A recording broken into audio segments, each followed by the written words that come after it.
Good morning and welcome to Strategic Saturdays. I am Pamela Joseph, your facilitator for today with DARsAcademy, a subsidiary of DARS Solutions FC LLC. So today we'll be covering mastering quadratic functions, factoring, expanding, and graphing. So let's continue. So now for the introduction to quadratic functions, a few things we need to know. A quadratic function is a polynomial function of degree 2. The general form or standard form is f of x equals to ax squared plus bx plus c, where a does not equal to 0. Remember, a does not equal to 0. And the graph that is represented is called a parabola. So we have an example of the function f of x equals to 2x squared minus 5x plus 3. And here is how the parabola would look when you graph it. So I know you've seen this before, so it's nothing new, but it's now let's clear up a lot of misconceptions and common errors that we do run into when we're doing quadratic functions. Okay, so first off, let's get into factoring quadratic functions. What it means by factoring? Well, we are taking the quadratic expression and writing it as a product of linear factors.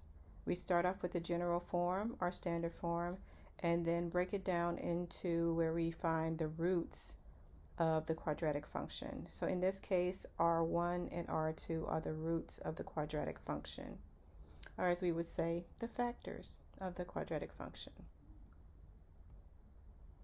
Now, for an example of factoring quadratic functions, we have x squared plus 5x plus 6 as our quadratic function. Now here, the first thing we'll do is apply the general form or standard form to this particular function.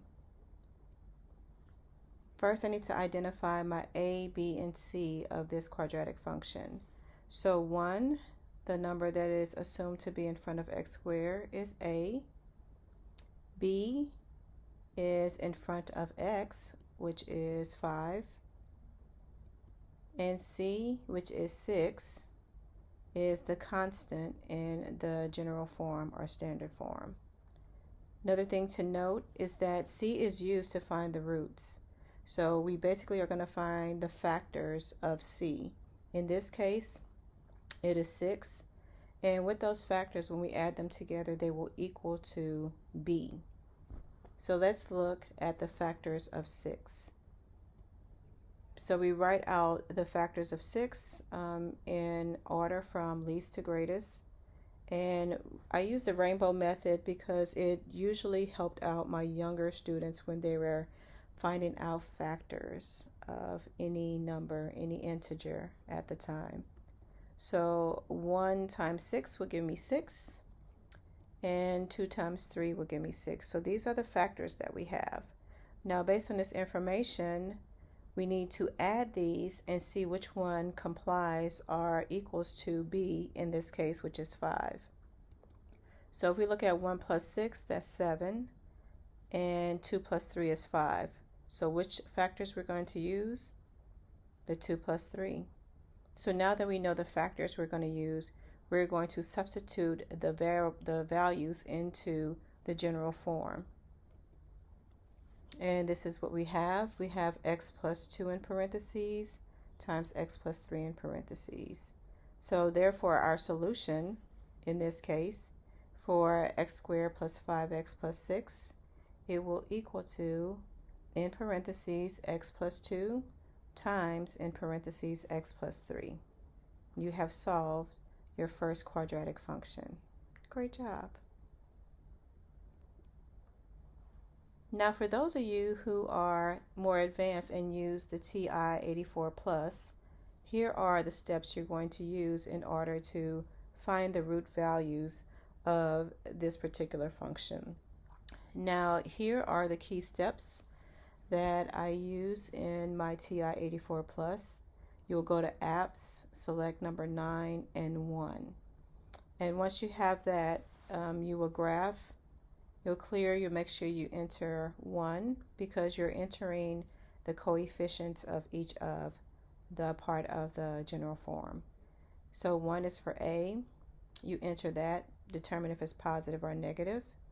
Then you select 5 or press 5, press enter, then select whether it's positive or negative. And then last but not least, 6 and enter, and then graph. And what do you get as your results? Notice here, you have the function on your home screen at the very top, and then you have x1 equals to -2 and x2 equals to -3. Remember, those are your zeros. So for the function, our solution is x plus 2 in parentheses, but if we want the 0 for that, it will be -2. For the other one, x plus 3 in parentheses, if we want the 0 for that one, it is -3. So therefore, you have the correct numbers or roots for this particular function.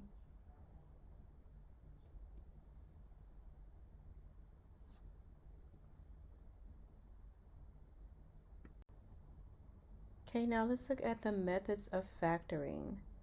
We have the common factor, grouping, difference of squares, perfect square trinomial, and of course, trial and error.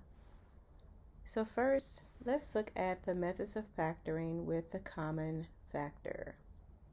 We are given 3x squared minus 12.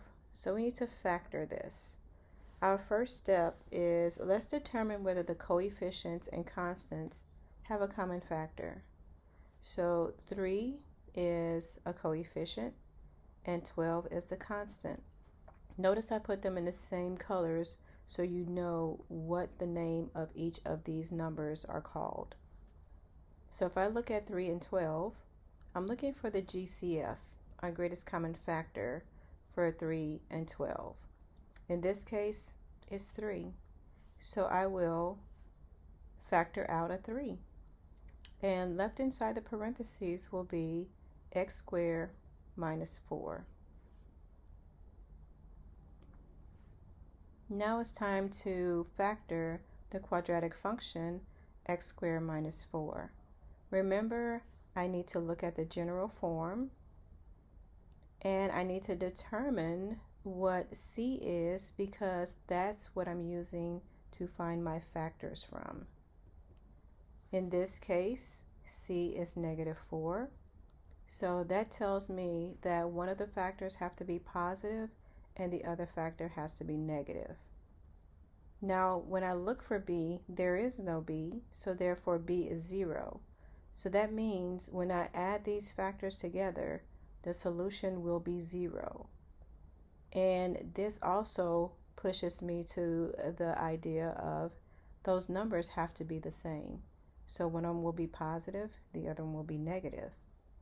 And in this case, I'm looking at 2, -2 and +2.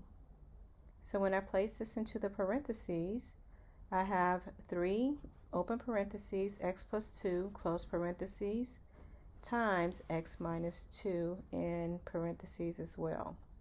When I multiply the following, I should get 3x squared minus 12. So that is my solution.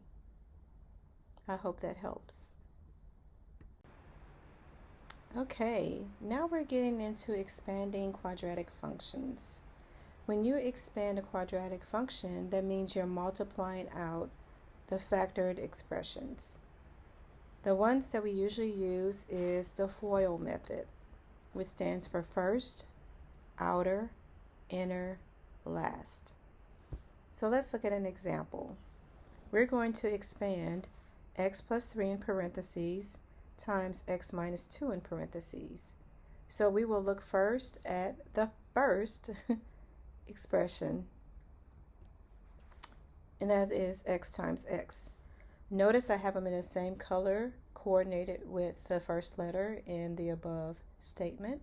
So the red arrow shows I'm multiplying x times x, and that will give me x squared. Next, the outer, which is x times -2 in the green arrow, and that will equal to negative 2x. Now we have the inner with the blue arrow shows 3 times x. So 3 times x is a positive 3x. And of course, rounding out the end is last. That is the purple arrow. So 3 times negative 2 equals to negative 6. So now that we have expanded the quadratic function, we are going to simplify it. So we are looking at combining our like terms. In this case, we have negative 2x plus negative 3x, which gives us a solution. X squared plus 3x minus 2x minus 6 equals to x squared plus x minus 6. You have expanded your first quadratic function. Congratulations. I hope that helps.